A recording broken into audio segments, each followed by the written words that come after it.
조선 초기 한양의 땅은 원래 공짜였습니다. 나라에서 신청만 하면 1500평씩 그냥 나눠주던 시절이었죠. 그런데 왜 200년 만에 집값이 50배가 폭등하고 임금님까지 나서서 제발 집값 좀 잡아라라고 통곡하는 지경에 이르렀을까요? 위조된 계약서가 판을 치고 노비가 주인의 집을 대신 소유하는 차명 거래까지 성행했던 조선의 부동산 시장. 서울역사박물관에 숨겨진 12m짜리 부동산 거래 문서가 말해주는 충격적인 진실을 따라가 보겠습니다. 이 이야기가 궁금하시다면 영상 끝까지 봐주시고 구독과 좋아요로 영상을 도와주시기 바랍니다. 조선 후기 어느 날 한성부 관리들이 한양 북촌의 한 대저택 앞에 섰습니다. 1가구 1주택 규제 위반 단속이었습니다. 대문을 두드리자 저택 주인이 나왔습니다. 여러 집을 소유하고 계신다는 첩보가 들어왔소이다. 관리의 말에 저택 주인은 당황하지 않고 대답했습니다. 모두 임대를 준 것입니다. 증거가 여기 있습니다. 그가 내민 것은 임대차 계약서 뭉치였습니다. 세입자 명단에는 중인들의 이름이 빼곡했습니다. 조선시대 신분제 사회에서 양반은 양반끼리, 중인은 중인끼리만 집을 거래할 수 있었습니다. 이 양반은 규정을 지킨 것처럼 보였습니다. 하지만 한성부 관리는 계약서만 믿지 않았습니다. 실제 세입자를 면담하기 시작했습니다. 첫 번째 세입자를 찾아가 물었습니다. 계약서에 이름이 올라간 김아무개가 맞소? 그런데 그 사람은 고개를 저었습니다. 저는 원래 그 집의 노비였습니다. 주인께서 저를 중인 신분으로 면천시켜 주셨고 계약서에 이름을 올리라 하셨습니다. 놀라운 사실이었습니다. 두 번째, 세 번째 세입자도 마찬가지였습니다. 계약서에 이름이 올라간 사람들은 모두 원래 이 집 노비들이었습니다. 저택 주인은 1가구 1주택 규제를 회피하기 위해 자기 노비를 중인으로 신분 세탁하고 임대차 계약서를 위조한 것입니다. 한성부는 조사를 확대했습니다. 그러자 더 충격적인 사실이 드러났습니다. 이것은 한 집만의 일이 아니었습니다. 한양 전역에서 양반들이 똑같은 수법을 쓰고 있었습니다. 정부가 세입자 현황을 전수조사하자 양반들은 집의 노비를 중인 신분으로 면천시켜 계약서를 위조했습니다. 심지어 어떤 시골 지주는 한 군에서만 50여 채 가옥을 소유하고 있었습니다. 수도 한양의 권세가들은 전국 곳곳에 집을 소유했습니다. 도대체 조선시대 부동산 시장에 무슨 일이 있었던 걸까요? 왜 양반들은 이렇게까지 하며 집을 사들였을까요? 조선 왕조실록을 뒤지자 놀라운 기록들이 나왔습니다. 성종 12년 1481년의 기록입니다. 죽은 지중추부사 정효상이 소격서 앞에 집이 두 채나 있고 재상들이 비슷한 짓을 하니 서민이 어렵다. 다주택자를 주택부족의 주범으로 비난한 것입니다. 중종 30년과 37년에는 두 차례에 걸쳐 집값 급등에 대한 걱정을 토로한 기록이 남아 있습니다. 시간을 거슬러 올라가 보겠습니다. 1392년 조선이 개국했습니다. 태조 이성계는 새 왕조의 수도를 개경이 아닌 한양으로 정했습니다. 한양은 완전히 새로 계획된 신도시였습니다. 당시 조선의 인구는 554만 9천 명 정도였고 한양의 인구는 10만 명 규모로 계획됐습니다. 정도전이 설계한 한양도성은 동쪽은 낙산, 서쪽은 인왕산, 남쪽은 목멱산, 북쪽은 백악산으로 둘러싸인 분지였습니다. 사대문 안의 면적은 약 60제곱킬로미터였습니다. 성안을 동부, 서부, 남부, 북부, 중부의 5부로 나누고 그 아래 52방을 두었습니다. 하지만 문제가 있었습니다. 사람들이 한양으로 오지 않으려 했던 것입니다. 개경에 오랫동안 살던 사람들은 낯선 땅으로 이주하는 것을 꺼렸습니다. 개경은 고려 500년 역사가 새겨진 곳이었습니다. 반면 한양은 아무것도 없는 빈 땅이었습니다. 궁궐도 없고 관청도 없고 집도 거의 없었습니다. 태조는 고민에 빠졌습니다. 수도는 정했는데 백성이 오지 않으면 무슨 소용이 있겠습니까? 정부는 파격적인 정책을 폈습니다. 바로 집터 무상분급이었습니다. 한성부에 신청만 하면 빈 땅이나 2년 이상 방치된 토지를 나눠줬습니다. 집을 지으려는 사람은 누구나 집터를 받을 수 있었습니다. 태조 4년 땅을 나눠준 기준을 보면 정일품은 35부를 받았습니다. 일부는 오늘날 제곱미터로 환산하면 약 140.83제곱미터 정도로 35부는 4929.05제곱미터, 즉 1493평쯤 됩니다. 정이품은 30부, 정산품은 25부, 종구품은 3부를 받았습니다. 신분과 관직에 따라 차등을 뒀지만 어쨌든 집터는 무료였습니다. 다만 대가가 있었습니다. 원래 한양에 살던 사람들은 도성 밖으로 강제 이주당했습니다. 개경에서 온 사람들에게 집터를 나눠주기 위해서였습니다. 하루아침에 집을 잃고 쫓겨난 이들이 자리 잡은 곳이 성저심리였습니다. 성저심리는 한양 성곽으로부터 사방 심리 바깥까지의 지역을 말합니다. 이곳 사람들의 분노는 깊었습니다. 살던 땅에서 쫓겨났는데 세금 제도도 불공평했기 때문입니다. 조선시대 세금은 이중구조였습니다. 지방은 전세, 즉 토지세를 내야 했고 군역에 나가야 했고 공납으로 특산품을 바쳐야 했습니다. 하지만 한양에 사는 사람에겐 이것이 면제됐습니다. 대신 주택에 부과되는 세금, 즉 재산세를 내야 했고 한양을 유지하는 데 필요한 각종 노동력을 제공해야 했습니다. 예를 들어 한강변에 사는 사람들은 겨울에 얼음을 채취해 세금 명목으로 나라에 바쳐야 했습니다. 그래도 지방보다는 세금 부담이 적었습니다. 이것이 한양으로 사람들을 끌어들이는 유인책이었습니다. 신도시 한양은 사람들의 꿈이었습니다. 관직을 받은 관리들, 과거 시험을 보러 온 선비들, 장사하러 온 상인들이 한양으로 몰려들었습니다. 세종 10년인 1428년 한성부 인구는 10만 3,328명이었습니다. 이 중 도성 안에 9만 7,284명, 도성 밖 심리까지의 6,044명이 살았습니다. 대부분 인구가 도성 안에 집중됐습니다. 도성 밖에는 서대문 서소문 밖에 2방, 동대문 밖에 2방, 남부에 2방 등 6방이 있을 정도였습니다. 세종 22년인 1440년까지도 전국 인구는 672만 4천 명으로 크게 늘지 않았습니다. 한양은 여전히 여유가 있었습니다. 그런데 문제는 그 이후였습니다. 조선 초기에는 큰 전쟁이 없었습니다. 농업기술이 발달하고 생산이 증가했습니다. 인구가 폭발적으로 늘어나기 시작했습니다. 중종 14년인 1519년 전국 인구가 1046만 9천 명을 돌파했습니다. 80년 만에 거의 2배가 된 것입니다. 한양으로 사람들이 계속 몰려들었습니다. 집터 무상분급 정책은 이미 옛날 이야기가 됐습니다. 토지는 부족해지고 집값이 오르기 시작했습니다. 하지만 그때는 아무도 몰랐습니다. 앞으로 한양이 어떤 도시가 될지, 집값이 얼마나 오를지, 500년 후까지 부동산 문제로 고민하게 될지는 아무도 예상하지 못했습니다. 인구 급증은 집값 폭등으로 이어졌습니다. 중종 14년인 1519년 이후부터 한양은 심각한 주택난에 시달렸습니다. 10만 명을 염두에 두고 계획된 도시에 그 몇 배의 인구가 몰려들었기 때문입니다. 한양에서 가장 좋은 거주지는 어디였을까요?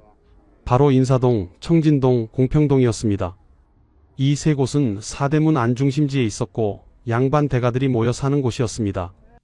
경복궁과 창덕궁에서 가까웠고 육조거리와도 인접했습니다. 관직에 나가기 편했고 왕실 행사에 참여하기도 수월했습니다. 무엇보다 명문가들이 대대로 살아온 곳이었습니다. 이곳 집값은 한양의 다른 지역보다 3배에서 4배 비쌌습니다. 특히 인사동은 최고급 거주지였습니다. 인사동의 집값은 얼마였을까요? 정구품 관료 녹봉의 50년치였습니다. 하급 관리가 월급을 한 푼도 쓰지 않고 모아도 50년이 걸려야 살 수 있는 가격이었습니다. 정구품 관료의 연봉은 쌀로 환산하면 약 20석 정도였습니다. 50년이면 1000석입니다. 당시 쌀 1석은 은화 1량에서 2냥에 거래됐으니 인사동 집 한 채 가격은 은화 1000냥에서 2000냥 사이였습니다. 그런데 새로 개발된 지역은 달랐습니다. 정부는 주택난을 해결하기 위해 산 아래 토지를 개간해 분할분양했습니다. 남산 기슭, 백악산 아래, 인왕산 자락이 새로운 개발지였습니다. 이곳 집값은 녹봉 2년치밖에 안 됐습니다. 인사동과 무려 25배 차이가 났습니다. 같은 한양이지만 어디 사느냐에 따라 집값이 천지 차이였습니다. 집값 양극화가 심각했습니다. 조선 왕조실록 영조 17년인 1741년의 기록을 보겠습니다. 어이동 봉궁 담장 밖에 사는 군병들이 집단으로 비변사에 집세를 감해줄 것을 요청하는 소지를 바쳤다. 한양으로 돌아온 관리나 발령받은 관리들이 세를 들었는데 집세가 너무 비싸서 조정에 하소연한 것입니다. 지방에서 올라온 군병의 월급으로는 생활비는 물론 집세를 감당할 수 없었습니다. 한양은 지방과 달리 곡식, 땔감 등 모든 것을 사서 써야 했기 때문입니다. 지방에서는 집 뒤에 텃밭을 가꾸고 산에서 나무를 해다 땔감으로 쓸 수 있었습니다. 하지만 한양은 모든 것을 돈 주고 사야 했습니다. 그렇다면 당시 집값이 얼마나 올랐는지 구체적인 기록은 없을까요? 있습니다. 서울역사박물관에 보관된 효령대군 후손이 소유했던 종로 기와집의 거래 문서입니다. 이 문서에는 180년간 거래 이력이 남아 있습니다. 1724년 이 집의 가격은 은화 300냥이었습니다. 당시 쌀 1섬은 은화 1냥에서 2냥 정도에 거래됐습니다. 1섬은 약 80kg입니다. 현재 80kg 산지 쌀값이 20만원 정도이니 은화 300냥은 현재 가치로 약 4천만원 이상입니다. 그런데 이 집값이 19세기 말에는 동전 2만 8천냥을 기록했습니다. 은화를 동전으로 환산하면 원래 600냥이었던 것이 2만 8천냥으로 올랐습니다. 현재 가치로 약 18억 7천만원입니다. 180년 만에 무려 47배 폭등한 것입니다. 연평균으로 따지면 매년 2.1%씩 올랐습니다. 복리로 계산하면 180년간 47배가 됩니다. 하지만 실제로는 고르게 오른 것이 아니었습니다. 18세기 전반에는 서서히 올랐고 18세기 후반부터 급등하기 시작했습니다. 특히 19세기 개항 이후 폭등했습니다. 왜 집값이 이렇게 올랐을까요? 첫째, 인구가 계속 늘었기 때문입니다. 17세기 말 한양 인구는 20만 명을 넘어섰습니다. 18세기 후반에는 30만 명 이상으로 추산됩니다. 10만 명 규모로 계획된 도시에 그 3배가 사는 것입니다. 둘째, 토지 공급이 한정됐기 때문입니다. 한양 도성 안의 면적은 정해져 있었습니다. 새로 땅을 만들 수 없었습니다. 셋째, 양반들이 집을 재산 증식 수단으로 봤기 때문입니다. 집값이 오르니 투기 수요가 몰렸습니다. 집값이 오르자 양반들이 움직이기 시작했습니다. 성종 12년인 1481년 조선왕조실록에 충격적인 기록이 남습니다. 죽은 지중추부사 정효상이 소격서 앞에 집이 2채나 있고 재상들이 비슷한 짓을 하니 서민이 어렵다. 정효상은 누구였을까요? 그는 1432년에 태어나 1481년에 죽은 공신이었습니다. 본관은 경주이고 자는 가구, 시호는 제한입니다. 1455년 세조 1년 12월 원종공신 2등에 책록되었습니다. 단종복 이 사건에 연루된 혐의를 받았으나 화를 면했고 감찰, 이조자랑 세자시 강원 필선을 거쳤습니다. 1466년 문과중시에 급제하고 1468년 예종즉위년 10월 동부승지 재직 중 남이의 옥사를 다스리는 데 공을 세워 익대공신 3등에 책록되었습니다. 가선대부에 올라 계림군의 자귀를 받았습니다. 이후 성종을 지지하여 성종 즉위 후 1471년 성종 2년 3월 성종의 즉위를 도운 공으로 다시 좌리공신 3등에 녹훈되었습니다. 새 임금을 섬기며 세 차례 공신에 책봉된 인물입니다. 이런 사람이 죽고 나서 드러난 사실은 그가 집을 2채나 소유했다는 것이었습니다. 조정에서는 이를 비난했습니다. 다주택자를 주택부족의 주범으로 본 것입니다. 재상들이 비슷한 짓을 하니 서민이 어렵다는 말은 정효상만의 문제가 아니라는 뜻입니다. 당시 고위 관료들 다수가 집을 여러 채 소유하고 있었습니다. 하지만 정효상만의 일이 아니었습니다. 돈 있는 양반들이 시세 차익을 노리고 하급 관리와 중인의 집을 여러 채 사들이기 시작했습니다. 어떤 시골 지주는 한 군에서만 50여 채를 소유했습니다. 수도 한양에 사는 권세가나 큰 부자들은 전국 곳곳에 가옥을 소유했습니다. 정조실록에는 이런 기록이 있습니다. 사람들이 부를 축적하면 당장 토지와 집을 사 모은다. 부동산이 부의 축적 수단이 된 것입니다. 왜 양반들은 집을 여러 채 사들였을까요? 첫째, 집값이 계속 올랐기 때문입니다. 사놓으면 값이 올랐습니다. 둘째, 임대 수익이 안정적이었기 때문입니다. 집세는 매달 들어왔습니다. 셋째, 다른 투자처가 마땅치 않았기 때문입니다. 조선시대에는 주식도 없고 채권도 없고 은행도 없었습니다. 돈을 모으면 투자할 곳이 토지와 가옥밖에 없었습니다. 토지는 멀리 있어 관리가 어려웠습니다. 하지만 집은 한양에 있어 관리가 쉬웠습니다. 넷째, 신분 과시용이었기 때문입니다. 집을 여러 채 소유한 것은 부의 상징이었습니다. 특히 인사동, 청진동, 공평동에 집을 소유한 것은 명문가의 증거였습니다. 무주택 관리들의 고통은 깊어만 갔습니다. 지방 발령을 받으면 어떻게 했을까요? 가족은 한양에 남기고 본인만 발령지로 떠났습니다. 조정에서 제공하는 관사나 친척 집에 기거했습니다. 왜 집을 팔고 가족과 함께 가지 않았을까요? 이유가 있습니다. 부동산 가격 상승이 녹봉 상승률보다 훨씬 컸기 때문입니다. 한번 집을 팔고 사대문을 벗어나면 다시는 사대문 안에 집을 살 수 없었습니다. 집값은 매년 올랐지만 녹봉은 그대로였습니다. 몇 년 후 한양으로 돌아왔을 때 집값은 2배로 올라 있었습니다. 관리들은 참고 또 참았습니다. 매일 가족과 떨어져 사는 고통을 견뎠습니다. 아내와 자식을 두고 혼자 지방으로 떠나는 심정이 어떠했을까요? 편지로만 안부를 묻고 명절에야 겨우 만날 수 있었습니다. 정부가 가만히 있지 않았습니다. 조선 중기 여러가지 부동산 규제 정책을 시행했습니다. 첫 번째 정책은 신분별 거래 제한이었습니다. 양반은 양반끼리, 중인은 중인끼리만 주택 거래를 허용했습니다. 부유한 양반들이 하급 관리와 중인의 집을 마구 사들이는 것을 막기 위해서였습니다. 조선은 신분제 사회였습니다. 양반, 중인, 상민, 천민으로 나뉘었습니다. 각 신분은 살 수 있는 집의 크기도 정해져 있었습니다. 양반은 99칸까지, 중인은 그보다 작게, 상민은 더 작게 지을 수 있었습니다. 두 번째는 1가구 1주택 정책이었습니다. 한 가구가 여러 채 집을 소유하지 못하게 막았습니다. 정효상이 비난받은 것도 이 때문입니다. 다만 예외가 있었습니다. 지방의 선영을 지키기 위한 집은 인정됐습니다. 또한 아들이 장가를 가면 분가를 해야 하므로 별도로 집을 마련하는 것은 허용됐습니다. 이 허점을 양반들이 이용했습니다. 세 번째는 공급 확대 정책이었습니다. 정부가 땅을 사들여 집이 필요한 이에게 분양하거나 임대했습니다. 빈집을 적극적으로 활용해 큰 집은 3가구에서 5가구 몫으로 분할해 임대했습니다. 산 아래 토지를 개간해서 분할분양하기도 했습니다.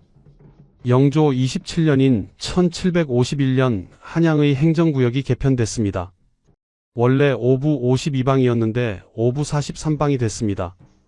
일견 52방에서 43방으로 9개 방이 감소한 것 같지만 실상은 그렇지 않았습니다. 사대문 안에서는 10여 개의 방이 폐지되거나 합병됐고 반면 인구가 늘어난 한양 북부와 서부 지역에 두모방, 한강방, 둔지방, 용산방, 서강방, 상평방, 연희방, 연은방 등이 신설됐습니다. 도성 밖으로 개발이 확대된 것입니다. 특히 한강변의 마포, 서강 등지가 새로운 상업 중심지로 변모했습니다. 18세기 후반에는 전체 호의 49.7%, 인구로는 40.6%가 도성 밖 인구였습니다. 세종 때의 도성 안이 90%, 도성 밖이 10%였던 것에 비하면 도성 밖 인구가 기하급수적으로 증가했습니다. 네 번째는 집세 규제였습니다. 조선 왕조실록에는 왕이 집세를 감해주는 정책을 썼던 기록이 꽤 많습니다. 현재의 전월세 상한제와 비슷한 정책이었습니다. 영조 17년인 1741년 군병들이 집세를 감해달라고 집단 청원했을 때 조정에서는 집세 감면 조치를 취했습니다. 하지만 이것도 부작용이 있었습니다.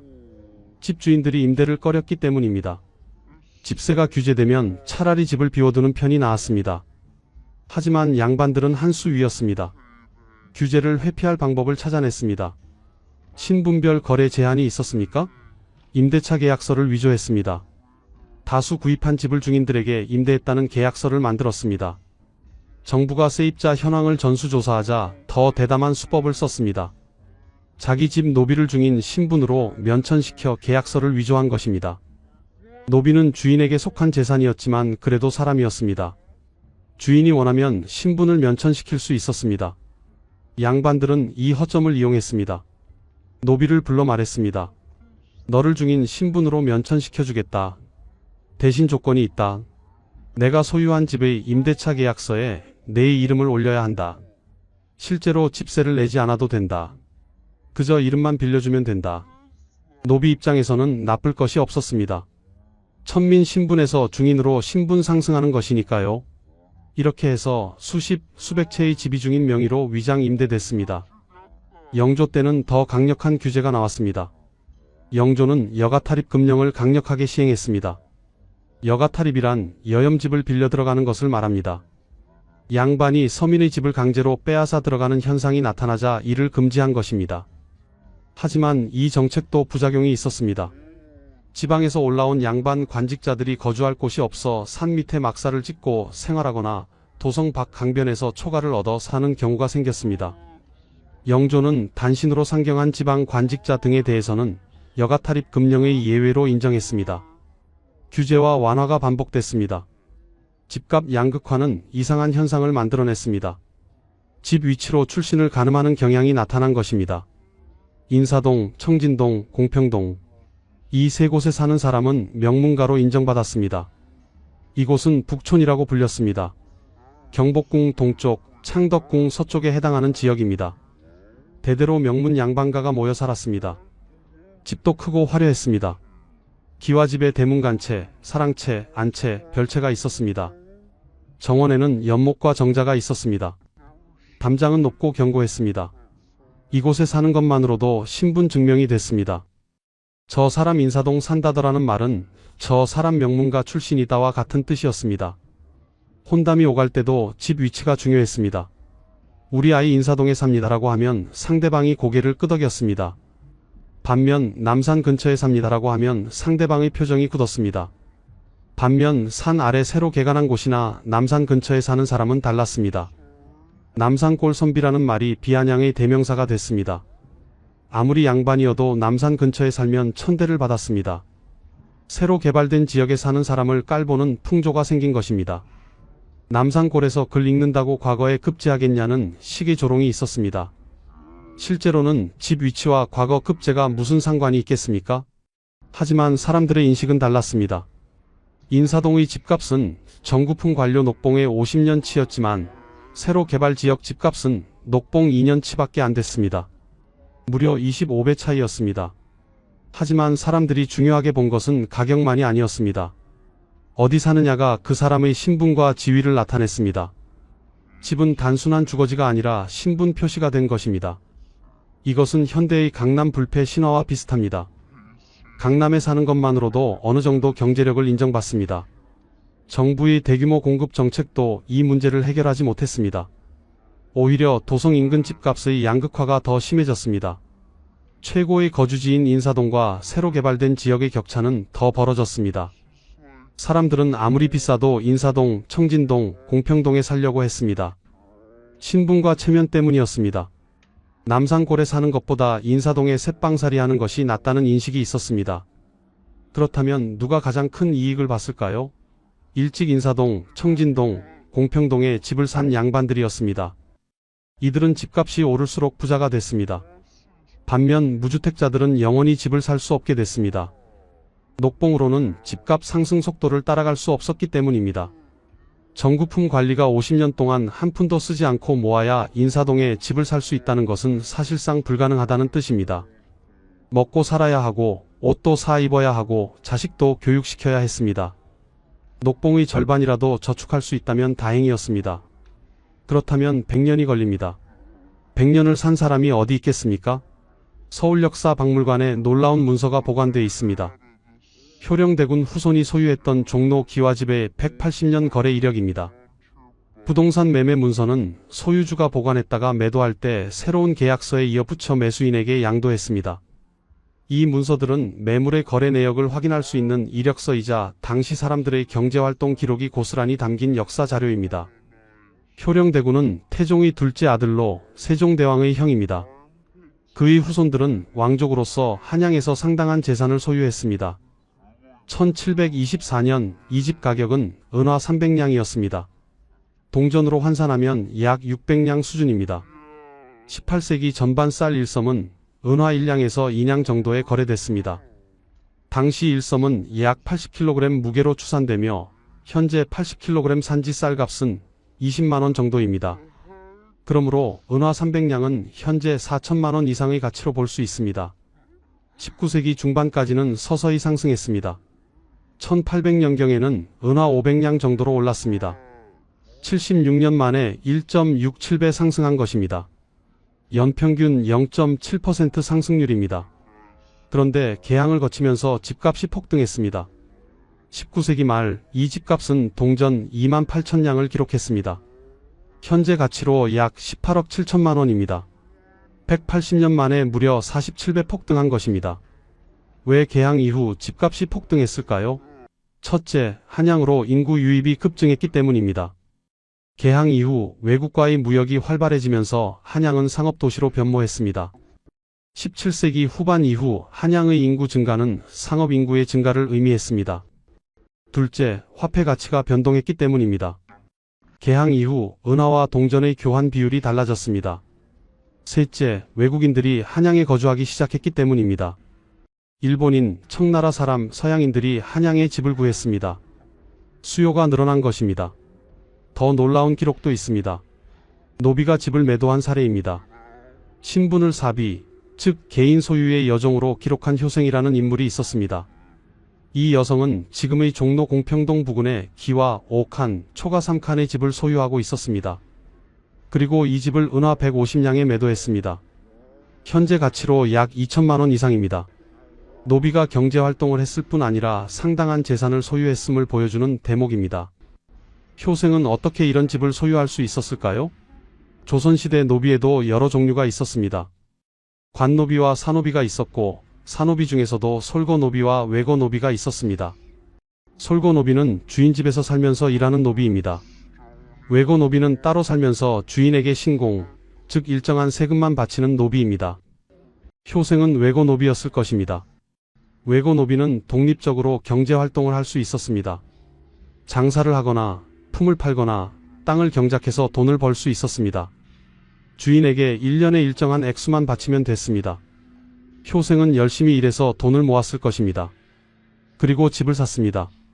기와 5칸, 초가 3칸이면 꽤 큰 집입니다. 아마도 일부는 임대를 주었을 것입니다. 임대 수익으로 생활하고 주인에게 신공을 바쳤을 것입니다. 노비 신분이지만 경제적으로는 중인이나 상민보다 나았을 수도 있습니다. 조선시대가 신분제 사회였지만 경제활동에서는 어느 정도 유연성이 있었음을 보여줍니다. 동대문 박농지를 거래한 문서도 흥미롭습니다. 이 문서는 36점의 문서가 연결돼 길이만 12m에 이릅니다. 1609년부터 1765년까지 150년간 토지를 거래한 이력과 토지 소유자 내용 등이 담겼습니다. 부동산 매매 문서를 살펴보면 노비 외에도 여성, 군인, 중인 등 다양한 부류의 사람들이 부동산을 거래한 사실을 확인할 수 있습니다. 여성도 재산을 소유할 수 있었습니다. 조선 전기에는 남녀가 재산을 똑같이 상속받았습니다. 딸도 아들과 똑같이 재산을 받았습니다. 따라서 여성 명의로 된 부동산이 많았습니다. 조선 중종 이후 부동산 가격은 500년간 폭등해 왔습니다. 정부의 부동산 정책은 500년간 실패해 왔습니다. 규제를 하면 양반들은 회피할 방법을 찾았습니다. 공급을 늘리면 격차만 더 벌어졌습니다. 집세를 규제하면 임대 자체를 꺼렸습니다. 왜 정부 정책은 실패했을까요? 조선 왕조실록 중종 30년과 37년 두 차례에 걸쳐 집값 급등에 대한 걱정을 토로한 기록이 남아 있습니다. 영조 17년인 1741년에는 군병들이 집세를 감해달라고 집단으로 청원했습니다. 정부는 규제와 완화를 반복했습니다. 신도시를 건설하고 1가구 1주택 정책을 시행하고 임대차 기간을 제한하고 집세를 감해줬습니다. 하지만 500년간 집값은 계속 올랐습니다. 왜 정부 정책은 실패했을까요? 근본 원인은 인구 증가였습니다. 조선 개국 초기 554만 9천 명이었던 인구가 중종 14년인 1519년에는 1046만 9천 명으로 2배 가까이 늘었습니다. 한양으로 사람들이 계속 몰려들었습니다. 공급은 한정돼 있는데 수요는 계속 늘어났습니다. 1428년 세종 10년 한양 인구는 10만 3,328명이었습니다. 1657년 효종 8년에는 8만 572명으로 줄었습니다. 임진왜란과 병자호란의 여파였습니다. 하지만 1669년 현종 10년에는 19만 4,030명으로 급증했습니다. 12년 만에 2배 이상 늘어난 것입니다. 18세기 이후 한양의 실제 거주 인구는 30만 명 이상으로 추산됩니다. 10만 명의 거주 인구를 예상하고 건설한 도시에 그 3배에 달하는 인구가 집중됐습니다. 게다가 양반들은 집을 단순한 주거지가 아니라 재산 증식 수단으로 봤습니다. 정조실록의 기록처럼 부를 축적하면 당장 토지와 집을 사 모았습니다. 집값이 오르니까 더 많은 사람들이 집을 사려 했습니다. 투기 수요가 몰렸습니다. 실제로 살기 위해서가 아니라 값이 오르면 팔아서 차익을 남기기 위해 집을 샀습니다. 이것은 현대의 부동산 투기와 똑같은 현상입니다. 양반들은 규제를 회피할 방법을 계속 찾았습니다. 노비를 중인으로 둔갑시키고 임대차 계약서를 위조하고 여러 채 집을 숨겨 소유했습니다. 어떤 시골 지주는 한 군에서만 50여 채를 소유했습니다. 권세가들은 전국 곳곳에 집을 소유했습니다. 정부가 아무리 규제해도 양반들은 한 발 앞서 움직였습니다. 법망을 피하는 것은 어렵지 않았습니다. 관리들도 양반이었기 때문입니다. 단속하는 사람도 양반이고 단속받는 사람도 양반이었습니다. 서로 눈 감아주는 경우가 많았습니다. 하지만 조선시대 부자들이 모두 그랬던 것은 아닙니다. 경주 최부자 같은 진짜 부자들은 달랐습니다. 최부자 집은 12대를 이어온 명문가였습니다. 1년에 소장료를 쌀 3,000석쯤 거두어 드렸습니다. 그 중에서 1,000석은 집안 식구들의 양식으로 썼고 나머지 2,000석은 손님 접대와 어려운 사람들을 돕는 데 사용했습니다. 최부자 집의 가훈 중 하나는 흉년에는 땅을 사지 말라는 것이었습니다. 흉년이 들면 사람들은 굶주림을 면하려고 싼 값에 땅을 내놓았습니다. 심지어 쌀 한 말에 논 한 마지기를 넘기는 경우도 있었습니다. 부자들은 이때가 재산을 늘리기 좋은 기회라며 헐값에 땅을 사들였습니다. 하지만 최부자 집은 달랐습니다. 사방 백리에 굶어 죽는 자가 없도록 하라는 가훈을 지켰습니다. 흉년에 땅을 사는 것은 남의 불행을 이용해 재산을 늘리는 것이니 하지 말라고 했습니다. 대신 흉년에는 쌀을 풀어 굶주린 사람들을 도왔습니다. 최부자 집의 또 다른 가훈은 과객을 후하게 대접하라는 것이었습니다. 집에 손님이 오면 최고의 음식으로 대접했습니다. 지나가는 나그네라도 집에 들르면 밥을 먹이고 재웠습니다. 이런 소문이 퍼지면서 최부자 집에는 하루에도 수십 명의 손님이 찾아왔습니다. 그래서 쌀 2,000석이 손님 접대와 구휼에 쓰인 것입니다. 최부자 집은 이렇게 12대를 부자로 살았습니다. 재산을 모으기만 한 것이 아니라 나누어 쓴 것입니다. 지금은 어떨까요? 지금도 강남 불패 신화가 있습니다. 지금도 똘똘한 한 채가 화제입니다. 500년 전 인사동, 청진동, 공평동처럼 말입니다. 조선시대에는 남산골 선비가 비아냥거림의 대상이었습니다. 집 위치로 출신을 가늠하는 경향이 있었습니다. 지금은 어떤가요? 집은 사람이 사는 곳입니다. 집 위치로 사람을 판단하는 풍조, 부동산으로 신분을 표시하는 습관. 500년이 지나도 변하지 않은 것이 있다면 그것만은 바꿔야 하지 않을까요? 조선시대 양반들은 노비를 중인으로 둔갑시키며 집을 사들였습니다. 정부는 500년간 규제와 완화를 반복했지만 집값은 계속 올랐습니다. 하지만 경주 최부자처럼 흉년에 땅을 사지 않고 굶어 죽는 사람이 없도록 했던 사람들도 있었습니다. 부동산은 재산 증식 수단이기도 하지만 그보다 먼저 사람이 사는 곳입니다. 500년 전에도 집이 없어 고통받는 사람들이 있었습니다. 지금도 마찬가지입니다. 역사는 반복된다고 합니다.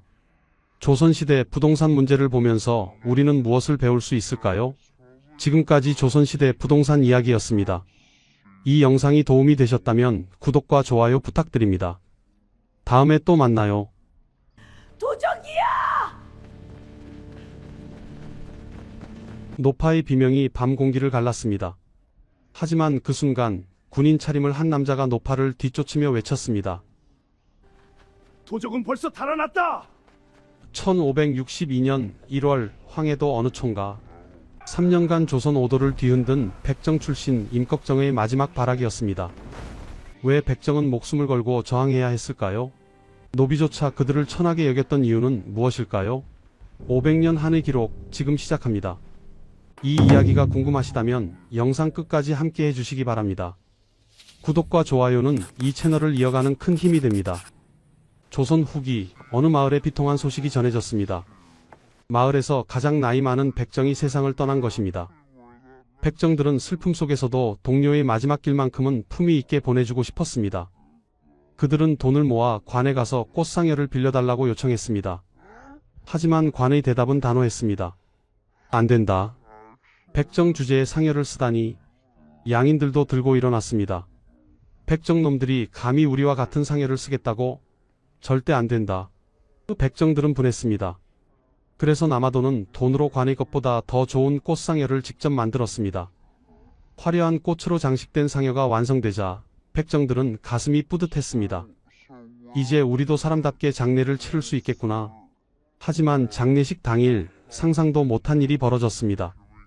양인들이 떼를 지어 몰려온 것입니다. 백정놈들이 감히 그들은 꽃상여를 향해 돌을 던지고 발로 차고 손으로 찢어냈습니다. 순식간에 꽃상여는 바닥에 떨어졌고 화려했던 장식들은 산산이 부서졌습니다. 백정들이 막아서려 했지만 소용없었습니다. 난장판이 벌어졌습니다. 주먹이 오갔고 욕설이 난무했습니다. 결국 그 백정의 시신은 초라한 나무판자에 실려 묘지로 향했습니다. 죽어서도 인간 대접을 받지 못한 것입니다. 이것이 조선시대 백정의 현실이었습니다. 아무리 돈이 많아도 명주 비단 옷을 입을 수 없었습니다. 두루마기도 털모자도 금지되었습니다. 갓도 망건도 가죽신도 허용되지 않았습니다. 대신 대깨비로 엮은 패랭이를 써야 했습니다. 혼인할 때도 다른 사람들과 똑같이 할 수 없었습니다. 신랑은 말을 타지 못하고 소를 탔습니다. 신부는 가마를 타지 못하고 널빤지를 탔습니다. 사람들은 이를 비웃으며 말했습니다. 쇠등 장가, 널빤지 시집이라더라. 신부는 비녀를 꽂아 머리를 올릴 수조차 없었습니다. 초상이 나도 상여를 쓸 수 없었고 묘지도 일반인과 다른 곳에 따로 잡아야 했습니다. 하지만 이것은 시작에 불과했습니다. 백정은 양인 앞에서 술과 담배를 피울 수 없었습니다. 상대가 어린아이일지라도 굽실거리며 존댓말을 써야 했습니다. 백정은 양인 아이를 도련님, 애기씨라고 불렀습니다. 젊은 사람은 서방님, 늙은 사람은 생원님이라 했습니다. 자신을 낮춰 소인이라 부르는 것은 당연했습니다. 더 놀라운 것은 노비조차 백정을 천하게 보았다는 사실입니다. 물론 노비 주인의 뒷배가 있어서 백정이 노비를 사사롭게 막대할 수는 없었습니다. 하지만 법정 싸움에 들어가면 명색이 양인인 백정이 유리했다는 점 정도가 그나마 나은 점이었습니다. 신분상으로는 양인이지만 실질적으로는 노비보다 못한 취급을 받았습니다. 조선의 법전인 경국대전이나 속대전에는 백정을 규제하는 법만 있을 뿐 보호하는 법은 전혀 없었습니다. 백정은 호적도 없었으니 한마디로 사람 취급을 받지 않은 것입니다. 정부의 허락 없이 가축을 도살하면 장형 100대의 유형 3천리, 몸에 먹물을 넣는 벌을 받았습니다. 그 가족은 역마을이나 역참의 노비로 삼았습니다. 사정이 이렇다 보니 백정에 대한 일반 백성들의 시선도 좋지 못했습니다. 심한 멸시와 천대는 물론이고 좋은 옷을 입는 것조차 허락하지 않았습니다. 그렇다면 누가 이들을 이렇게 만들었을까요? 왜 조선에서 가장 천한 신분이 되어야 했을까요? 노비보다 못한 삶을 살아야 했던 이유는 무엇일까요? 그 이야기는 고려시대로 거슬러 올라갑니다. 시간을 500년 전으로 되돌려 보겠습니다. 고려시대 한반도에는 낯선 사람들이 나타나기 시작했습니다. 그들은 말갈인, 거란인 등 북방 유목민족이었습니다. 삼국통일부터 신라 말, 고려 초의 혼란한 상황에서 이들은 우리나라에 흘러들어왔습니다. 사람들은 이들을 양수척이라고 불렀습니다. 양수척의 생활 방식은 일반 백성들과 완전히 달랐습니다. 이들은 일정한 거처가 없었습니다. 가축을 기르며 가축이 먹이로 하는 수초를 따라 이동하며 살았습니다. 유목민의 생활을 그대로 이어가고 있었던 것입니다. 그들은 사냥과 고리버들로 만든 제품을 팔며 생계를 유지했습니다. 고리는 버드나무 가지나 지푸라기를 엮어 갖가지 물건을 만드는 것으로 일명 고리짝이라고 불렀습니다. 또한 소와 말을 도살해 고기를 팔기도 했습니다. 가죽으로는 신발을 만들어 팔았습니다. 고려사 기록에는 이들의 모습이 생생히 담겨 있습니다. 양수척은 원래 고리버들 제품의 제조와 수렵 등을 생업으로 삼았다. 태조가 후백제를 칠 때 제어하기 어려웠던 유종으로 본래 관적도 부역도 없었다. 수초를 따라 유랑 생활을 하면서 일정한 거주 없이 다만 사냥을 일삼고 또 고리를 엮어 이를 판매하여 생업을 삼았다. 이들 양수척은 고려 후기에 이르러 화척으로 불리기 시작했습니다. 화척이라는 이름의 유래는 분명하지 않지만 이들의 생활 방식은 여전히 유목민적이었습니다. 문제는 이들이 일반 백성들과 융화되지 못했다는 것입니다. 화척은 자기들끼리 무리를 이루어 유랑하거나 따로 부락을 이루어 살았습니다. 일반인과 결혼하지도 않았습니다. 이들은 말을 잘 타고 활을 잘 쏘며 짐승을 사냥하는 데 익숙했습니다. 그런데 더 큰 문제가 있었습니다. 이들 중 일부는 범죄 집단으로 변했습니다. 때를 지어 유랑하며 걸식, 강도, 방화, 살인 등 각종 범죄를 자행했습니다. 고려 말 홍건적이 침입했을 때는 길잡이 노릇을 하기도 했습니다. 왜구를 가장해 민가를 약탈하기도 했습니다. 관리가 우마를 잃고 그 흔적을 따라가니 백정마을 앞이었다는 기록이 있습니다. 하지만 남녀 구분 없이 말 타고 활 쏘는 집단이다 보니 백정마을에 들어가기 무서워서 처리를 못할 정도였습니다. 강도들을 잡으면 다 백정 살인범의 절반은 백정 가축 훔친 흔적을 조사하면 죄다 백정마을로 이어졌습니다. 방화범을 잡으면 반은 백정 마적단을 잡으면 모두 백정일 수준이었습니다. 1356년 공민왕 때는 나라에서 화척을 비롯해 여러 사람들을 찾아내서 주로 서북방 경계를 담당하는 군사로 충당하기도 했습니다. 그 이유는 그들의 유목민적 기질과 농경에 정착하지 못하는 습성 때문에 산악지대에서 오랑캐를 상대할 수 있는 군사가 될 것이라고 판단했기 때문입니다. 이렇게 일반 농민들과 다른 고유한 생활 방식을 유지하며 대대로 특정 직업을 갖고 생계를 유지한 탓으로 그들은 사회적으로 격리되고 배제되면서 일반 백성으로부터 천대당하고 차별과 억압을 받았습니다. 그러면서 백정에 대한 사회적 배제가 더욱 강화되는 상승작용이 이루어졌습니다. 그 과정에서 그들을 다른 종류의 사람으로 간주하는 인종화가 자행되었습니다. 고려시대와 조선시대의 기록을 살펴보면 고려시대나 조선 초기와 달리 15세기 중엽 이후부터 이류, 이종, 별종, 더 나아가 오랑캐 종족이라는 표현이 나타나기 시작하면서 그들은 주류 집단과 다른 종류의 집단이라는 인식이 굳어지게 되었습니다. 조선 왕조가 건국되면서 새로운 왕조는 이 문제를 해결하고자 했습니다. 과연 조선은 이들을 백성으로 만들 수 있었을까요? 그 답은 다음 이야기에 있습니다. 1423년 세종 5년 10월 병조에서 왕에게 중요한 보고를 올렸습니다. 제인과 화척이 본래 양인이나 하는 일이 천하고 호칭이 특수해서 백성들이 자기들과 다른 부류로 생각하여 같이 혼인하는 것을 수치로 여기고 있습니다. 앞으로는 화척을 고려시대 일반 백성의 명칭인 백정으로 바꾸어 부르고 평민들과 섞여서 살도록 하며 호구에도 올리고 한전이나 진왕전을 주어서 농업에 종사하게 하며 사냥의 역이나 유기, 가죽 제품에 대한 역을 견감해 줄 것을 요청합니다. 세종은 이를 허락했습니다. 세종의 의도는 명확했습니다. 이들을 천민이라는 인식에서 벗어나게 하고 일반 백성으로 동화시키려는 것이었습니다. 그래서 천하게 불리던 제인이나 화척 대신에 고려시대의 일반 백성을 뜻하는 백정이라는 이름을 붙여준 것입니다. 또한 토지를 주어 농민으로 정착시키려 했습니다. 호적을 만들어주고 평민과 섞여 살게 하는 등의 조치도 취했습니다. 세종의 이러한 정책은 진보적이었습니다. 국가체제 정비 과정에서 양수척 등을 양인화시켜서 국력을 증진하고 동화시키려고 했던 것입니다. 하지만 문제는 양수척 화척의 생활상이 일반 농민들과 너무나도 달랐다는 것입니다. 유목민 출신인 이들은 우리나라에 들어와서도 그들의 전통적인 생활 양식을 청산하지 못했습니다. 일정한 처소 없이 유랑생활을 하면서 수렵과 도살업, 유기의 제조 등을 생업의 수단으로 하고 있었습니다. 농경에는 별로 종사하지 않았을 뿐만 아니라 그들만의 집단을 형성해 거주하면서 사회적으로 큰 혼란을 야기하기도 했습니다. 더 큰 문제는 일반 백성들의 반응이었습니다. 정부의 조치와 상관없이 사람들은 그들을 신백정이라 부르며 계속 천시했습니다.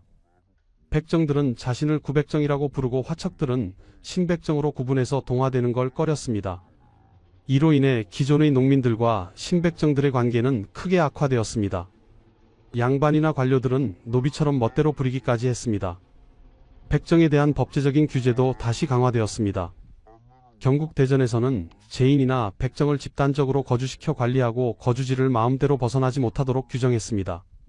처음에는 이러한 백정을 고려시대의 백정과 구분하기 위하여 신백정이라고 부르기도 했습니다.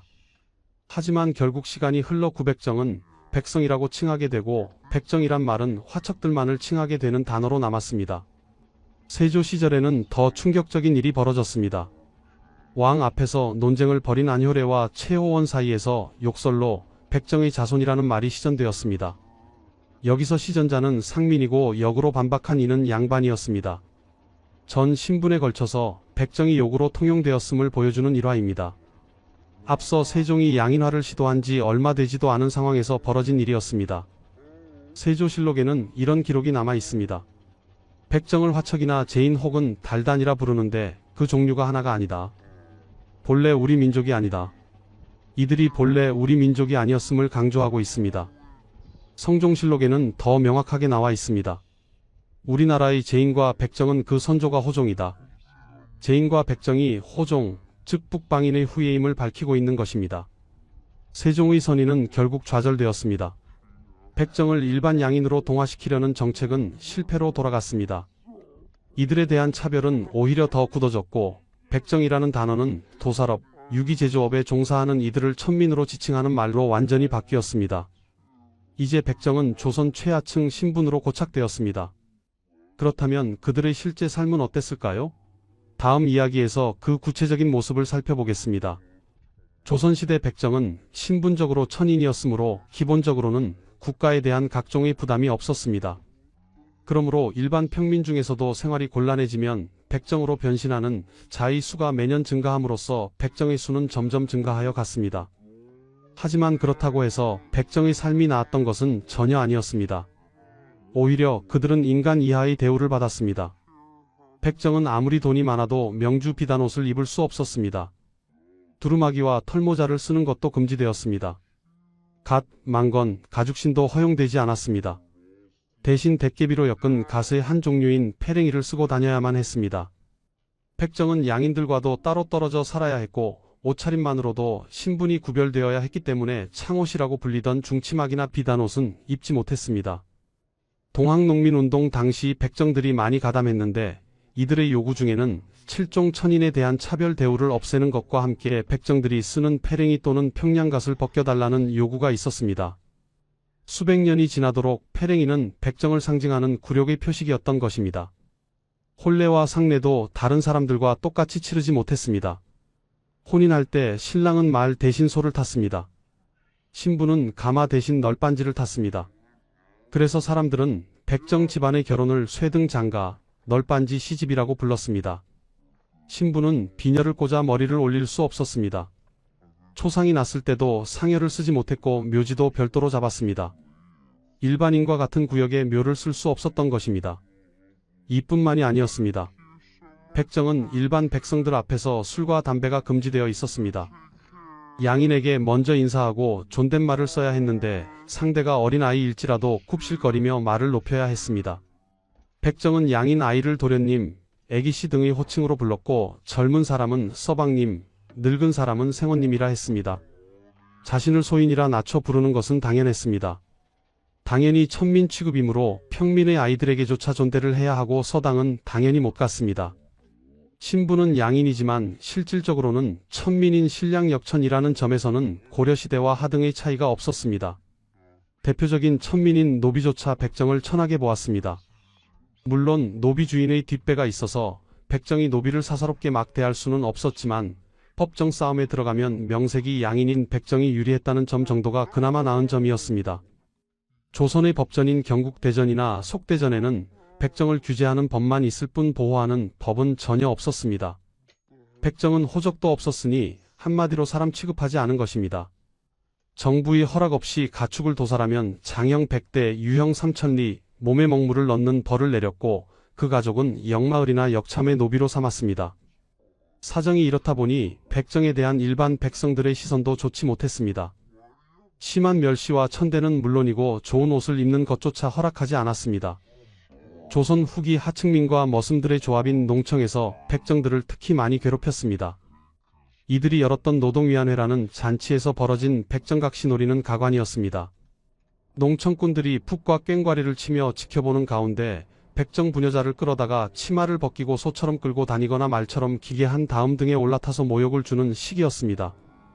신분이 낮은 이들이 더 험하게 백정을 괴롭히는 모습에서 인간의 폭력성을 다시 한번 상기하게 됩니다. 백정은 이미 세종 때부터 제인과 화척을 통칭하는 말이었기 때문에 제인이 사는 마을을 구백정 부락이라고 표기했던 것으로 보입니다. 1933년 무렵 황해도 은율군 차우동이라는 구백정 부락은 21호 132명이 사는 마을이었는데 본 부락민은 채 혹은 바디의 제조업이 주된 직업이 돼 그 외에 가무예자 등 23명이 있었습니다. 이들은 자기네들끼리 마을을 만들어 살던 사람들이 많았습니다. 그런데 백정 중에는 일부이기는 했지만 위정자들이 의도했던 대로 농사를 지으면서 평민과 같이 살고 있는 자들도 있었습니다. 정부에서는 이러한 백정들을 군역에 편입하였으며 그 자제들 가운데 독서를 원하는 자들에게는 향교에 입학할 수 있게 해주었습니다. 일반 백성과 동화되어 정착하여 농사를 짓고 있는 백정을 일반 양인과 마찬가지로 군역에 편입시킨 것은 이들이 수렵을 생활수단으로 하고 있어서 용감했을 뿐만 아니라 기동성까지 뛰어났기 때문에 이를 이용하기 위함이었습니다. 고려 말 왜구 격퇴, 1419년 세종 1년 대마도 정벌, 1467년 세조 13년 이시의 난을 진압할 때 백정들의 활약이 두드러졌습니다. 또한 세종대 이후 갑사 혹은 별패 혹은 시위패 등 군인으로 편입되기도 했습니다. 하지만 이것은 극소수의 이야기였습니다. 대다수의 백정들은 여전히 인간 이하의 삶을 살아야 했습니다. 그렇다면 이들은 그저 순응하며 살았을까요? 아닙니다. 그들은 참고 또 참았지만 결국 저항했습니다. 지방 관아에 소속된 종이 백정을 구타해 죽이는 일이 발생했습니다. 백정들이 억울하게 죽은 동료를 위해 집단행동까지 불사했습니다. 관노비에게 맞아 죽을 만큼 백정의 처지는 열악했지만 그들은 자신들의 의사를 분명하게 표출하고 있었습니다. 관아에서 백정들을 간곡히 타이르고서야 소란이 겨우 진정될 수 있었다고 한 데서 볼 수 있듯 백정들의 기세는 만만치 않았습니다. 최성화는 고문 비략에서 지방의 푸상청, 고공청, 화랑, 제인, 역촌, 백정촌의 부류가 서로 단합해 곳곳에서 봉기하여 사사로이 법령을 집행하고 마을에서 판을 치고 고을에서 권세를 부리며 힘으로 지방 장관을 굴복시키곤 한다고 지적하고 있습니다. 백정들의 의식이 변화했다고 해서 당장 신분의 굴레에서 벗어날 수는 없었습니다. 하지만 이러한 과정이 있었기에 결국 1894년 고종 31년 갑오경장 때 자유의 신분이 될 수 있었습니다. 물론 사회적 차별은 여전하였기 때문에 그들은 다시 사회적 차별에 저항하는 운동을 벌여 나가야 했습니다. 그런데 백정의 저항 중 가장 유명한 것은 명종 시기의 임꺽정입니다. 임꺽정은 경기도 양주의 백정 출신이었습니다. 정확한 가계는 알려져 있지 않고 다만 그의 형인 가도치가 명종실록에 나올 뿐입니다. 양주군 준해 지역의 전설에 의하면 그의 아버지가 백정이라 마을 사람들에게 천대당했고 동네 우물물도 먹지 못하게 했다고 합니다. 그래서 임꺽정은 집에서 좀 거리가 있는 양주 불곡산까지 가서 흘러내리는 물을 떠다 마셨다고 합니다. 일설에는 그의 아버지가 지방관의 탐악으로 살해되면서 의적이 되었다고 하는데 그가 도적이 된 정확한 원인은 알려져 있지 않습니다. 일반적으로 백정하면 생각하는 짐승 도축하는 백정이 아니라 버드나무나 갈대로 생활도구를 만드는 일을 하는 고리백정이었다고 합니다. 임꺽정이 도적이 된 명확한 계기나 시기는 알기 힘들지만 아마도 백정으로서 겪어야 할 신분적 차별과 당시의 혼란스러웠던 정치 상황으로부터 영향을 받았던 것으로 추측됩니다. 임꺽정이 도적으로 활동하던 무대가 되었던 명종대에는 명종의 나이가 아직 어린 탓에 명종의 어머니인 문정왕후가 수렴청정을 했고 그 동생인 윤원형이 권력을 장악하고 부정부패와 전횡을 일삼아 나라가 안팎으로 어지러웠으며 관리들이 부패하여 민생이 어려웠던 시기였습니다. 여러 해 연이어 흉년이 되고 당시 척족 윤원형 등이 발호하고 관리들의 수탈로 민생이 어려워지자 밀란의 우두머리가 되었습니다. 두령들을 끌어모으고 세력을 확대해 황해도, 구월산 등지를 소굴로 삼아 주변 고을을 노략질했습니다. 1559년 명종 14년경부터 양반과 토호들의 재물을 빼앗는 것은 물론 관군의 방비와 토벌대의 허점을 교묘히 찌르며 세력을 확장하면서 황해도, 경기도, 평안도의 관청을 습격하여 빼앗은 재물을 빈민들에게 나누어 주어 의적으로서 이름을 널리 알렸습니다. 그는 중종 명종 시기 양주 일대와 철원, 황해도, 봉산군과 해주부, 구월산 일대에서 폭넓게 활동하였습니다. 한양을 비롯한 오도를 횡행하며 의적 행각을 벌이고 관군을 괴롭히는 등 온 나라를 소란에 빠뜨렸습니다. 임꺽정의 난은 역대 반란 가운데서도 상당히 장기적으로 지속되었고 조선 전체를 뒤흔들었습니다. 영의정 상진, 좌의정 안현, 우의정 이준경, 중추부 영사 윤원형 등 당대 최고의 실권자가 모여서 황해도를 휩쓰는 도적대를 없앨 대책을 세운 것이 1559년 명종 14년 3월 27일이었습니다. 이후 관군에 의해 소탕된 것이 1562년 명종 17년 1월 초였으니 무려 3년이 넘게 관군의 추적에도 불구하고 황해도를 중심으로 오랜 기간 지속되었습니다. 1559년에는 개성부 포도관 이역금마저 잡아 죽였습니다. 1560년 가을부터는 황해도, 봉산, 경기도 개성을 거점으로 서울까지 진출했습니다. 1560년 8월에는 서울에까지 임꺽정과 그 일당이 출몰하였습니다.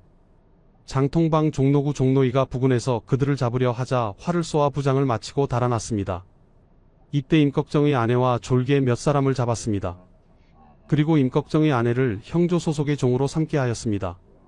명종은 선전관과 금부낭청에게 임꺽정을 잡아오라고 특명을 내릴 정도로 두려워했습니다. 명종실록 편찬자는 이렇게 평했습니다.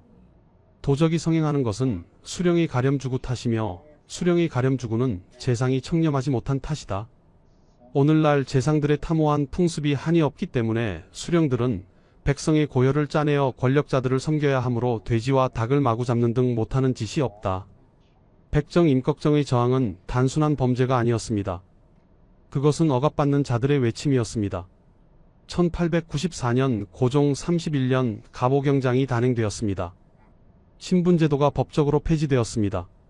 천민으로서의 백정은 1894년 고종 31년의 갑오경장으로 신분적으로 해방되었습니다. 법제적으로도 이후에는 백정이라는 신분층은 존재하지 않았습니다. 마침내 백정들도 자유의 몸이 되었습니다. 500년 만의 해방이었습니다. 하지만 조선 왕조 500년을 통해 지속되었던 일반민의 이들에 대한 차별의식은 해소되지 않았습니다. 이들과의 혼인은 물론 같은 마을에서 생활하는 것조차 꺼렸습니다. 뿐만 아니라 이들은 자녀의 교육 문제에서 심한 차별을 받았고 각종 연설회, 유희회의 참가를 거부당했으며 촌락의 공동행사와 의복 착용에서도 차별 취급을 받았습니다. 결국 조선 말기와 일제강점기에 들어와서도 백정 신분은 엄연히 존재한 것입니다. 법적 평등과 실질적 평등 사이에는 깊은 간극이 있었습니다.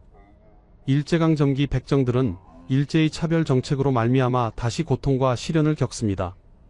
일제는 백정을 호적에 올리면서 도한이라고 기재하거나 붉은 점을 찍도록 했습니다. 호적에서마저 백정임을 드러내도록 한 것입니다. 일본이 이러한 차별 정책을 펼친 이유는 간단했습니다. 일본에서도 백정은 천한 계층이었기 때문입니다. 이 시기 백정의 자녀들은 공립학교에 입학이 허락되지 않았고 사립학교에 들어가더라도 다른 학부모들의 따가운 눈총을 받았습니다. 더러는 백정의 아이를 퇴학시키라고 학교에 압력을 넣기도 했습니다. 동급생들도 돌을 던지며 아이를 괴롭혔습니다. 이발소와 목욕탕에서는 백정을 받지 않는다며 그들을 쫓아내는 일도 종종 있었습니다. 일제강점기에 조선총독부가 조사한 바에 따르면 당시 전국에 산재해 있던 백정의 호수와 인구는 7,538호에 33,712명이었다고 합니다. 실제로는 이보다 훨씬 많았다고 추측됩니다. 1962년부터 1964년까지 연재된 황순원의 장편 소설 1월은 백정에 대한 차별이 암암리에 이루어지고 있었음을 보여줍니다. 백정이지만 신분을 세탁해 사업가가 된 집안의 차남기철은 백정을 연구한다면서 호의적으로 대하던 교수의 말에 넘어가 자기 집안의 역사를 연구하다가 이 과정에서 백정이라는 신분이 탄로나 아버지의 사업은 망하고 국회의원을 꿈꾸던 형은 잠적하며 기철 자신은 어쭙지 않은 자각이 집안을 망쳤다는 자책에 도망가 버린다는 비극적 결말로 끝납니다. 이 사건은 1960년대 청파동의 어느 집에서 실제 있었던 일을 모티브로 했다고 합니다. 그러나 이촌향도 현상이 지속적으로 이어지자 기존의 머슴과 백정일 하던 사람들도 대다수가 텃세가 강한 시골 대신에 지속적으로 도시로 상경하면서 신분 질서는 급속히 퇴락하였습니다.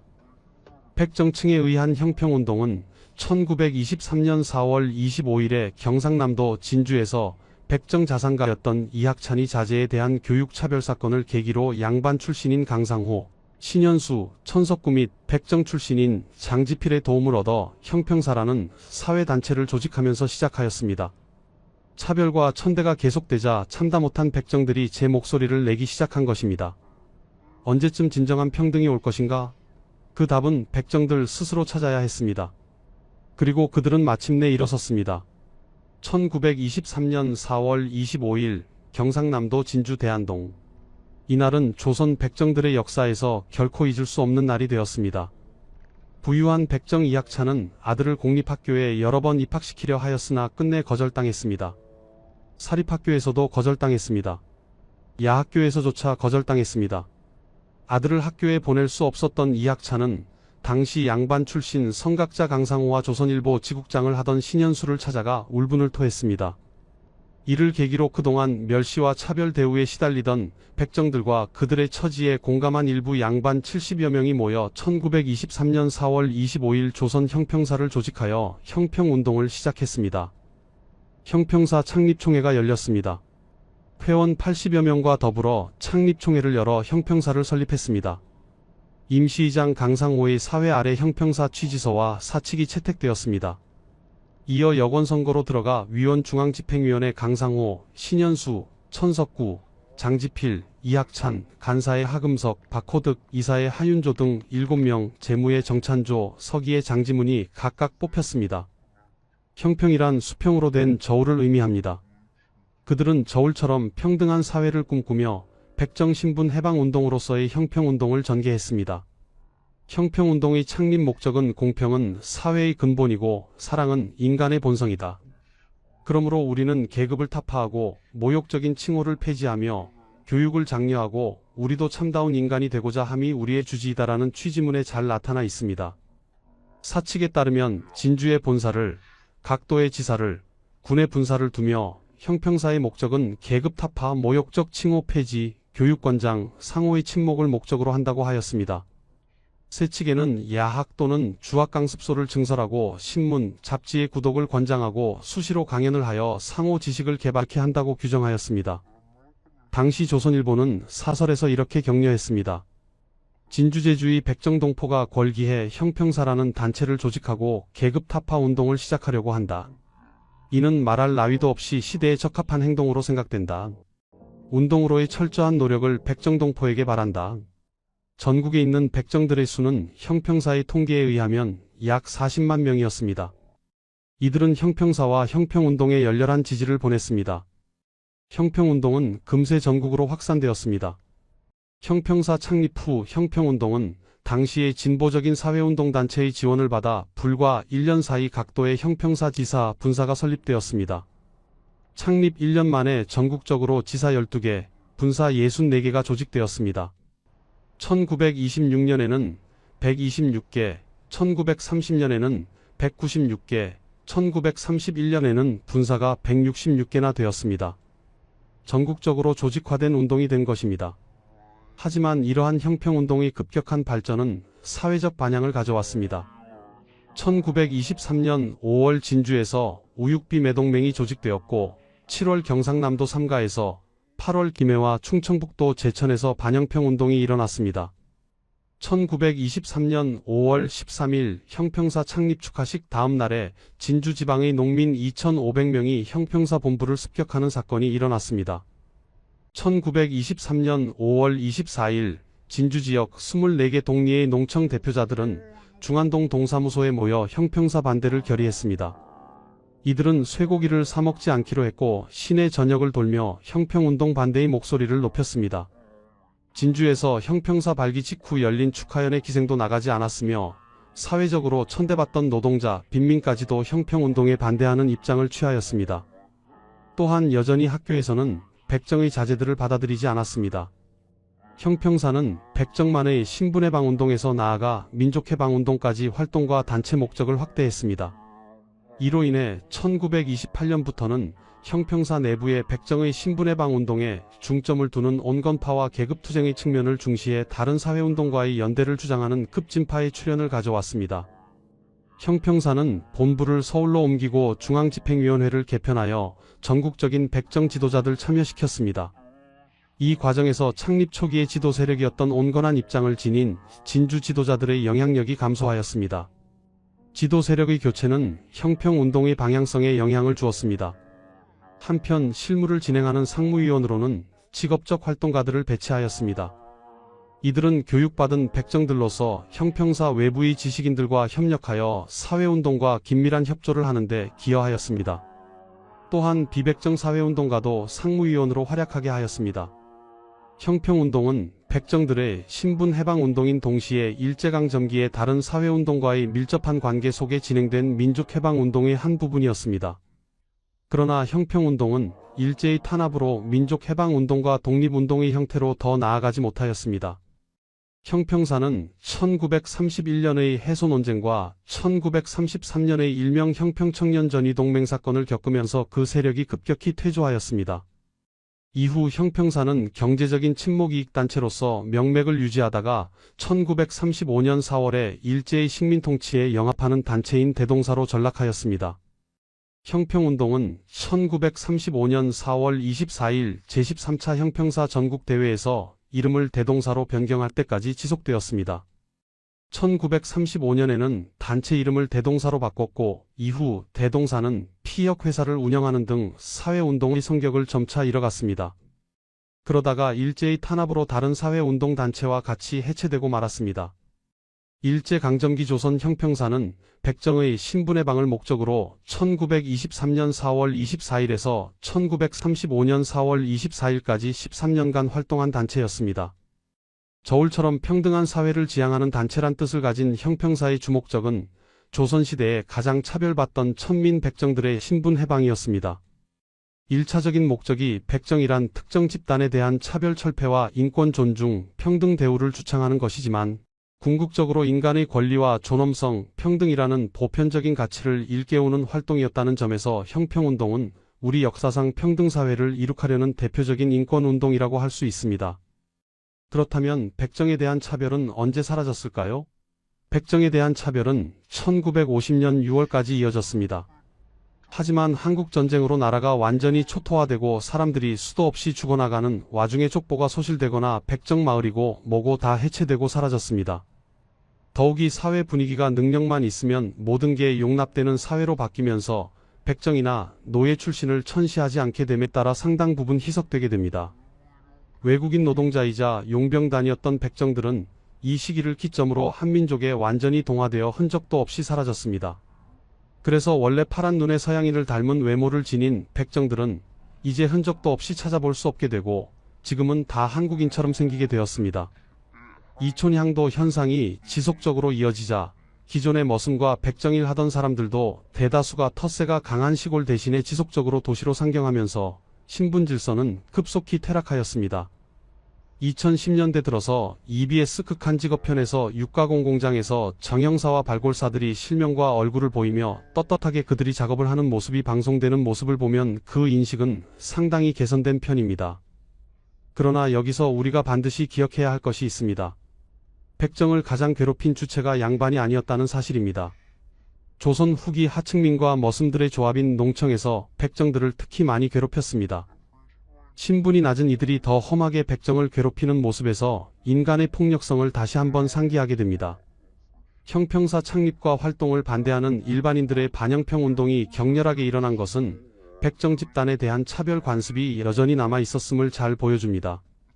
사회적으로 천대받던 노동자, 빈민까지도 형평운동에 반대하는 입장을 취했다는 사실은 우리에게 중요한 교훈을 줍니다.